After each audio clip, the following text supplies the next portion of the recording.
So hi guys, Adarsh here. आज हम लोग इस वीडियो में एक ऐसे कॉलेज के बारे में बात करने वाले हैं। जब आप टॉप एनआईटीज की बात करते हैं तो लोग सूरतकल की बात करते हैं, लोग त्रिची की बात करते हैं, लेकिन कहीं ना कहीं इस कॉलेज को लोग भूल जाते हैं।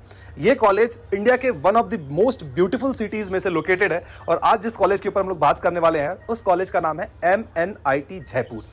इस कॉलेज के यार अक्सर लोग भूल जाते हैं, इसके बारे में ज़्यादा बात नहीं करते, बट इस कॉलेज की अगर आप ओवरऑल अगर आप एज ए पैकेज देखो तो ये कॉलेज बहुत ज़्यादा कुछ ऑफर करता है हर एक स्टूडेंट को। तो आज इस वीडियो में हम लोग डिटेल में इस कॉलेज के बारे में जानने की कोशिश करेंगे। और आज से यार मैं आप लोगों के लिए बहुत सारे कॉलेज रिव्यूज़ लेके आऊँगा, क्योंकि आपकी जेईई मेंस की एग्जामिनेशन नज़दीक है और ऐसे वीडियोज़ देख के कहीं ना कहीं आप लोग मोटिवेटेड होंगे ताकि आप लोग की एग्जामिनेशन काफ़ी अच्छी हो। और मैं आप लोगों को नीचे कॉलेज रिव्यूज़ की लिंक दे दूँगा जहाँ पर मैंने पहले भी बहुत सारे रिव्यूज़ किए हैं और आप मुझे कमेंट बॉक्स में कमेंट करके ज़रूर बताइएगा कि मैं आगे कौन कौन से वीडियोज़ लेके आऊँ, तो उसके ऊपर मैं वीडियो बनाने की पूरी कोशिश करूंगा। और दोस्तों के साथ शेयर कर दीजिएगा और वीडियो को लाइक जरूर से जरूर कीजिएगा। जैसे कि मैं आप लोगों का पिंक सिटी में हमारा कॉलेज लोकेटेड है, राजस्थान में। अगर मैं इस कॉलेज की ESTD की बात करूं यार तो वो है हमारी 1963। तो कॉलेज बहुत ज्यादा पुराना है, तो एलुमनी नेटवर्क बहुत ही ज्यादा है। और फन फैक्ट ये है कि अगर आप राजस्थान में अगर आप जाएंगे, राजस्थान में IITs भी हैं, IIIT भी है और NIT भी है। तो उनमें से तीनों में ही अगर आप देखेंगे तो हमारी ये NIT सबसे ज़्यादा पुरानी है। तो सबसे ज़्यादा पुरानी होने की वजह से बहुत सारा रिसर्च वर्क जो गवर्नमेंट की तरफ से दी जाती है वो कहीं ना कहीं अभी भी NIT जयपुर को जो है वो बहुत ज़्यादा मिलता है, जिसकी वजह से अगर आप एक ऐसे स्टूडेंट हो जिसको रिसर्च में बहुत ज़्यादा इंटरेस्ट है, आगे आप लोग करियर बनाना चाहते हो, तो आप लोग के लिए एक बहुत अच्छा लोकेशन हो सकता है। अगर मैं इस कॉलेज की बात करूँ तो ये एक गवर्नमेंट कॉलेज है ऑब्वियसली। NIRF रैंकिंग की बात करूँ तो वो है हमारी 46 और ये मैं इंजीनियरिंग के लिए आप लोगों को बता रहा हूँ, बीटेक के लिए आप लोगों को बता रहा हूँ। पिछले साल की बात करूँ तो 2017 में 2021 में इसकी जो NIRF रैंकिंग थी वो थी हमारी 37। तो थोड़ी सी NIRF रैंकिंग में हम लोगों की बदलाव आई है। तो कॉलेज हमारा UGC और AICTE दोनों ही अप्रूव्ड है और ये कॉलेज हमारा राजस्थान में लोकेटेड है। अगर आप लोगों को इस कॉलेज में बीटेक या फिर BArch में एडमिशन लेना है तो वो आप लोगों को जेईई मेंस या फिर नाटा के थ्रू मिलता है, जिसमें आप लोगों की 75% क्लास 12 में होनी चाहिए और जेईई मेंस आप लोगों को क्वालिफाई करना पड़ेगा। जेईई मेंस आप लोग क्वालिफाई करेंगे, आप लोगों को एक रैंक मिलती है, उस रैंक के हिसाब से आप लोग जोसा काउंसलिंग में अप्लाई करेंगे और उसके थ्रू आप लोगों को एडमिशन मिलती है। सिमिलरली ME MTech में अगर आप एडमिशन लेना चाहोगे तो 60% और गेट के थ्रू आप लोगों को एडमिशन मिलता है। सिमिलरली MBA में अगर करना चाहो तो MAT-CAT के हिसाब से आप लोगों को एडमिशन मिलता है। और भी डिफरेंट कोर्सेज मैंने यहाँ पे दिखाए और उनमें किस तरीके से एडमिशन मिलती है वो भी आप लोगों को सामने यहाँ पे दिख रहा होगा, तो आप लोग एक बार पॉज करके देख लीजिए। कॉलेज के बारे में जो भी डिटेल्स अभी आप लोगों को बताऊंगा उसकी एक वेबसाइट की लिंक मैं आप लोगों को डिस्क्रिप्शन पे दे दूंगा, तो वहाँ पे मैंने इस कॉलेज के बारे में पूरी डिटेल इन्फॉर्मेशन दे दी है। तो क्या होता है यार कि आज मैं इस वीडियो को बना रहा हूँ, हो सकता है कि 2 महीने के बाद प्लेसमेंट डेटा जो है वो अपडेट हो जाए। आप 2 महीने के बाद देखोगे, आप जो डेटा देखोगे वो जो आज मैंने वेबसाइट पे देखा है वो आप लोग देख रहे होगे और उसमें मैं क्या करूंगा कि उसको मैं अपडेट करता रहूंगा। तो वो लिंक डिस्क्रिप्शन पे, वहां पे जाके आप लोगों को कॉलेज के बारे में कंप्लीट इन्फॉर्मेशन मिलेगी और अप टू डेट इन्फॉर्मेशन मिलेगी। तो आप लोग जो लिंक डिस्क्रिप्शन पे है उसको जरूर से जरूर यूज कीजिएगा। और इसी तरीके से मैं और भी बहुत सारे कॉलेज रिव्यूज है जिसके बारे में मैं आर्टिकल लिखता हूं, तो आप लोग मेरे वेबसाइट को भी फॉलो कर सकते हो, adarshbandwal.com। ठीक है, तो अगर आप BTech वगैरह अगर करना चाहते हो तो मोटा मोटी अगर मैं कहूँ तो आप लोगों की फी जो लगती है वो 98,000 लगती है, वो मैं पर सेमेस्टर की बात कर रहा हूँ। और हॉस्टल फी जो लगती है वो अप्रॉक्सीमेटली 47,000 लगती है, वो पर सेमेस्टर की मैं बात कर रहा हूँ। तो जब आप लोग यहाँ पे जब मैं आप लोगों को यहाँ पे फी दिखा रहा हूँ तो फी में आप लोगों को दिख रहा होगा कुछ वन टाइम पेएबल फीस दिख रहा है और कुछ ऐसा दिख रहा है जो आप लोगों को पर सेमेस्टर फीस। तो पर सेमेस्टर फीस अप्रॉक्सीमेटली 80,000 के करीब होता है ना। और अगर आप ओवरऑल अगर लमसम अगर आप लेके चलोगे तो आप लोगों को वही 8 लाख 9 लाख के करीब आप लोगों का वो खर्च मिलता है। अब ये खर्च ना आप लोगों का डिपेंड करता है कि आप लोगों की इनकम क्या है, हाउस इनकम आप लोगों की क्या है, उस हाउस इनकम के हिसाब से आप लोगों को स्कॉलरशिप्स मिल जाते हैं। जैसे कि क्या, अगर फॉर एग्जाम्पल अगर आप एक SC ST स्टूडेंट हो तो आप लोगों को 100% ट्यूशन फी वेवियर मिल जाता है।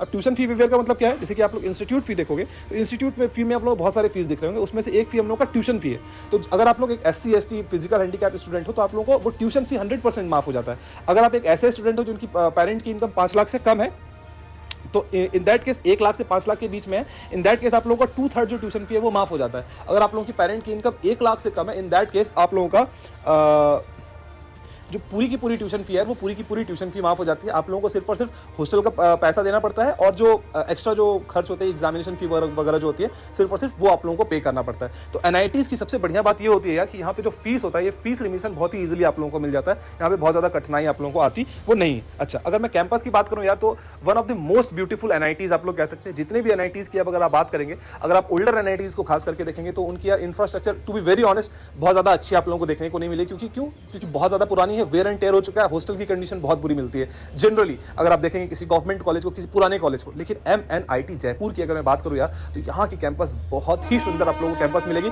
317 एकड़ की कैंपस आप लोगों को यहाँ पे देखने को मिलेगी MNIT जयपुर में। यार जो डेटा सेंटर है वो उसको आप लोग कह सकते हैं कि one of the largest data centre, बहुत सारे IITs और बहुत सारे NITs को मिला के भी अगर आप देखेंगे तो one of the largest data centre आप लोगों को इस कॉलेज में देखने को मिलता है। और दूसरी चीज ये है कि जब अगर मैं इंफ्रास्ट्रक्चर की बात कर रहा हूँ तो 317 एकड़ की तो मैं बात कर ही रहा हूँ, लेकिन उसके साथ ही साथ यहाँ पे एक VLTC एजुकेशनल ब्लॉक बनाया गया है जो कि एशिया में सबसे बड़ी एजुकेशनल ब्लॉक है, जहाँ पे हजारों के तादाद में बच्चे एक साथ बैठ सकते हैं। और जब मैं हजारों की तादाद में एक साथ बच्चे बैठ सकते हैं इसकी बात कर रहा हूँ यार, तो यहाँ पे कई बार IIIT कोटा और NIT उत्तराखंड के बच्चे यहाँ पे आप लोगों को पढ़ते नजर आ जाएंगे। तो इस वजह से इस कॉलेज की इंफ्रास्ट्रक्चर बहुत ही सुंदर आप लोगों को देखने को मिलेगी। हाँ, एक चीज है कि जयपुर में थोड़ा गर्मी बहुत ज्यादा पड़ता है, तो वो चीज आप लोगों को वहाँ पे फेस करना पड़ेगा, ठीक है। और बाकी जो क्लासेस वगैरह होंगी यार वो तो AC होंगी, तो आपको पता ही है ना। कोर्सेज इन टोटल 30 से भी ज्यादा कोर्सेज ऑफर किए जाते हैं। अगर आप बीटेक की बात करें तो chemical engineering, civil engineering, mechanical engineering, computer science and engineering, electronics, ECE, EE, CSE सारे ब्रांचेस आप लोगों को देखने को मिलेंगे। उसके साथ ही साथ BArch, MTech अगर आप करना चाहें तो MTech में भी स्पेशलाइजेशन इस कॉलेज में आप लोगों को ऑफर किया जाता है। साथ ही साथ MSc, M प्लानिंग, MBA वगैरह ये सारी चीजें यहाँ पे कॉलेज में आप लोगों को ऑफर वो की जाती है। अब तो हॉस्टल अगर मैं बात करूँ तो यार इन टोटल यार 12-13 हॉस्टल है, 12 से 13 हॉस्टल आप लोगों को इस कॉलेज में मिल जाएंगे, जिसमें से 10 जो है वो लड़कों के लिए है और 2-3 जो है वो लड़कियों के लिए।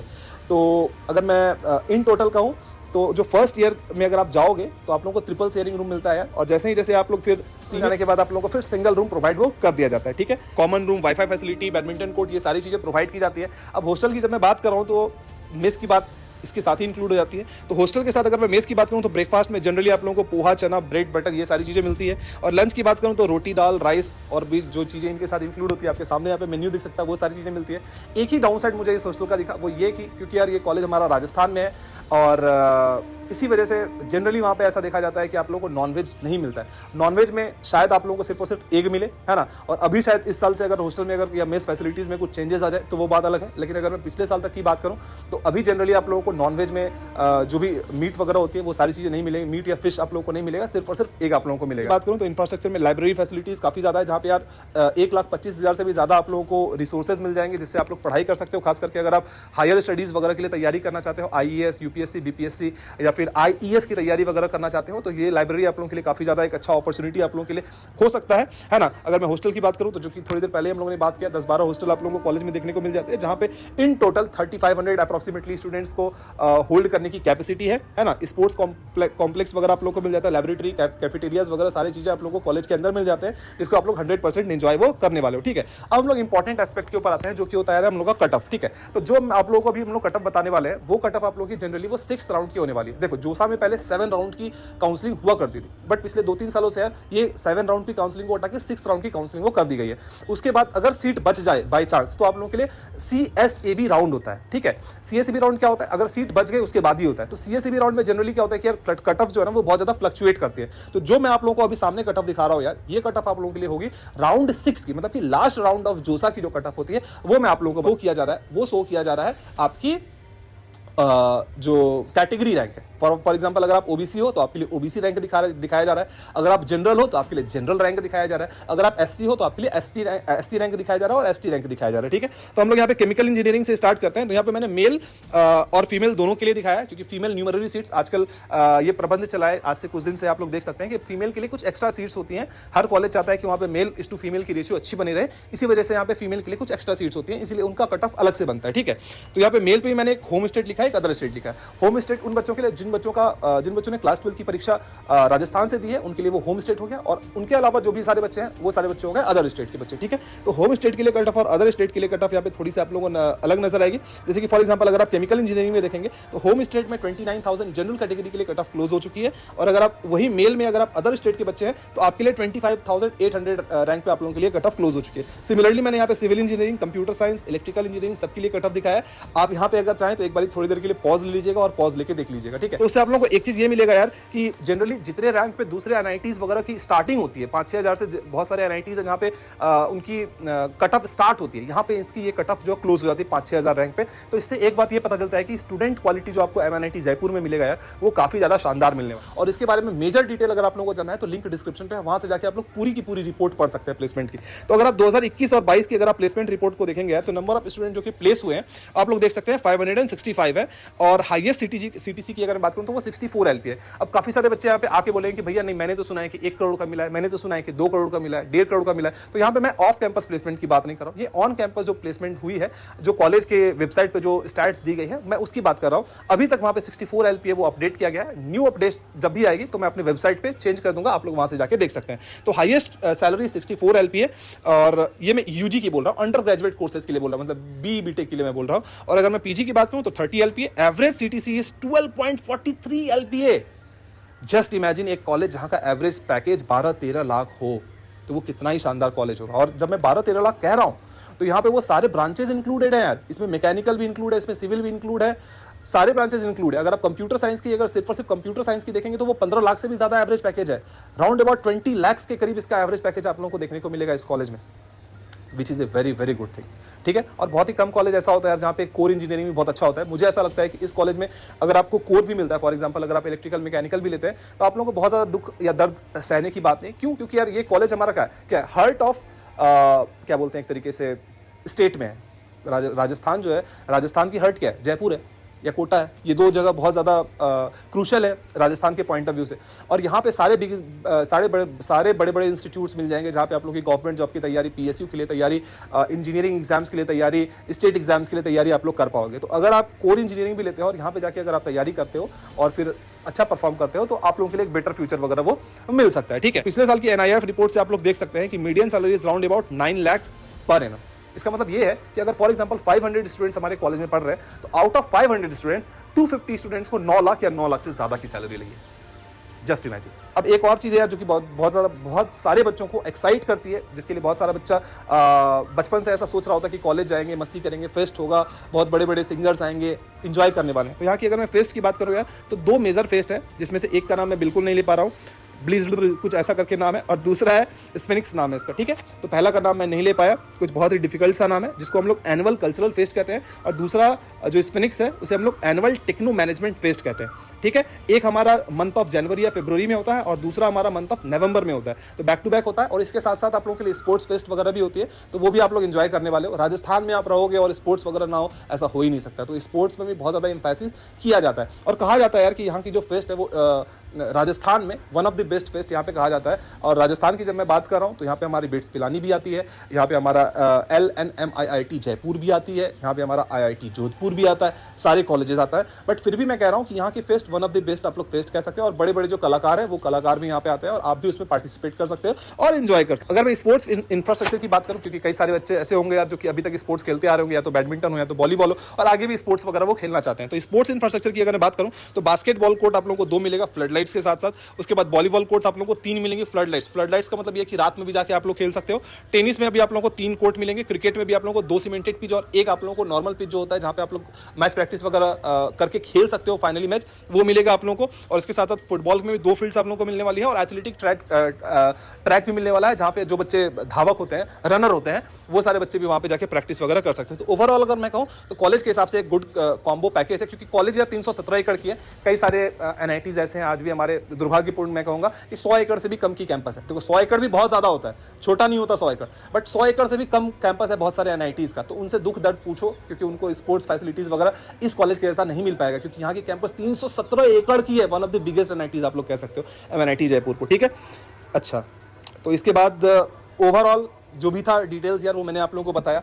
प्लेसमेंट रिपोर्ट जब मैं आप लोगों को यहाँ पे बता रहा था, तो एक बात हमेशा ध्यान रखना है कि प्लेसमेंट में मैंने कुछ चीज़ें बताई है, कुछ चीज़ें और अगर आप देखना चाहते हो डिटेल में हर एक ब्रांच का क्या एवरेज पैकेज वगैरह रहा है, तो वो लिंक मैंने डिस्क्रिप्शन पे दिया, वहाँ पे जाकर आप लोग एक बार चेक जरूर कीजिएगा। और प्लीज़ यार वीडियो को लाइक कीजिए और दोस्तों के साथ शेयर जरूर कीजिएगा, और मुझे जरूर बताइएगा कि आगे मैं कौन से कॉलेज के ऊपर वीडियो लेके आऊँ और डिटेल बताऊँ। तो ओवरऑल अगर आप मुझसे पूछेंगे यार कि ये कॉलेज कैसा है भैया, तो ओवरऑल मुझे कॉलेज काफ़ी अच्छा लगा। कॉलेज में रैगिंग नाम की कोई चीज़ नहीं होती है। सीनियर आप लोगों से बहुत अच्छे से हिल मिल के रहेंगे, बहुत ज़्यादा हेल्पफुल होंगे।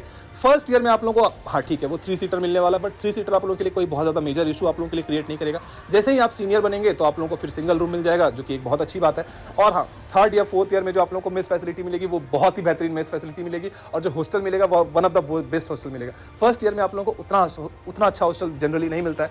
और हाँ, क्योंकि यार राजस्थान में गर्मी बहुत ज़्यादा होती है, जयपुर में गर्मी बहुत ज़्यादा होती है, तो अगर आप लोगों के लिए ये एक बहुत ज़्यादा बड़ा कंसर्न है तो ठीक है, वो आप लोग उसके हिसाब से डिसाइड कर लीजिएगा कि क्या वो आप लोगों के लिए ठीक होगा या नहीं होगा। बट मेरे हिसाब से कॉलेज काफ़ी अच्छी है यार, है ना। और क्लासरूम्स वगैरह में एसी वगैरह आप लोगों को मिल जाती है, लैबोरेटरीज वगैरह में भी आप लोगों को एसी देखने को मिल जाएंगे। तो ये बहुत ज़्यादा मेजर क्रिएट आप लोगों के लिए टेंशन नहीं करेगा। अगर आप लोगों के लिए नॉनवेज एक इशू है कि नॉनवेज भैया वहाँ पे मिलेगा या नहीं मिलेगा, तो नॉनवेज नहीं मिलेगा, आप लोगों को बाहर से खाना पड़ेगा। अगर ये भी एक इशू है तो आप लोग सोच सकते हैं। ओवरऑल कॉलेज मुझे बहुत अच्छा लगा। कॉलेज में कोडिंग कल्चर वगैरह बहुत ही शानदार है, कॉलेज की प्लेसमेंट बहुत ही शानदार है। और अब कुछ बच्चे पूछेंगे कि भैया मुझे एनआईटी दिल्ली मिल रहा है, मुझे डीटीयू मिल रहा है, एनएसयूटी मिल रहा है, तो मुझे क्या चूज करना चाहिए। तो ये एक सब्जेक्टिव टॉपिक है। प्लेसमेंट देखो दोनों ही जगह की अच्छी होती है। एनएसयूटी डीटीयू में क्या होता है कि वो दिल्ली में लोकेटेड है, वहाँ पे बहुत सारी ऐसी कंपनीज है जिनका हेडक्वार्टर है, तो डायरेक्टली वहाँ जाके वो रिक्रूट कर लेते हैं। वहाँ का प्लेसमेंट स्लाइटली आप लोग कह सकते हो अच्छा हो जाता है, ठीक है। लेकिन आप लोग जब कॉलेज को ज्वाइन कीजिएगा तो जरूर देखिएगा कि दोनों में फीस स्ट्रक्चर में क्या डिफरेंसेस पड़ रहा है, ठीक है। ये एक बहुत ज़्यादा मेजर चीज़ होता है। आप लोग इस चीज़ को देखें और उस चीज़ के हिसाब से आप लोग कॉलेज को सेलेक्ट कर ले कि आपको डीटीयू सेलेक्ट करना है, एनएसयूटी सेलेक्ट करना है या फिर एमएनआईटी जयपुर सेलेक्ट करना है। ओवरऑल सारे ही कॉलेजेस ठीक है, तीनों ही कॉलेजेस ठीक है। लोकेशन वाइज भी आपका क्या प्रायोरिटी है कि आप दिल्ली में रहना चाहते हैं या फिर आप राजस्थान जयपुर में रहना चाहते हैं, तो उसके हिसाब से आप लोग सेलेक्ट कर लीजिए। ऐसे आप सेलेक्टिव पूछे कि भैया कोई एक खामी बताओ जिसकी वजह से एमएनआईटी जयपुर को हम ना चुने, तो कोई भी ऐसी खामी नहीं है जिसकी वजह से हम लोग एमएनआईटी जयपुर को हम लोग छोड़ सकते हैं, ठीक है। तो ओवरऑल मुझे कॉलेज काफी ज्यादा पसंद आया और आप मुझे बताइएगा कि आपको ये वीडियो कैसी लगी, ठीक है। और प्लीज यार दोस्तों के साथ शेयर कीजिएगा और लाइक कीजिएगा। आजकल आप लोग लाइक बहुत कम करते हैं वीडियो में, ठीक है। तो बाय बाय।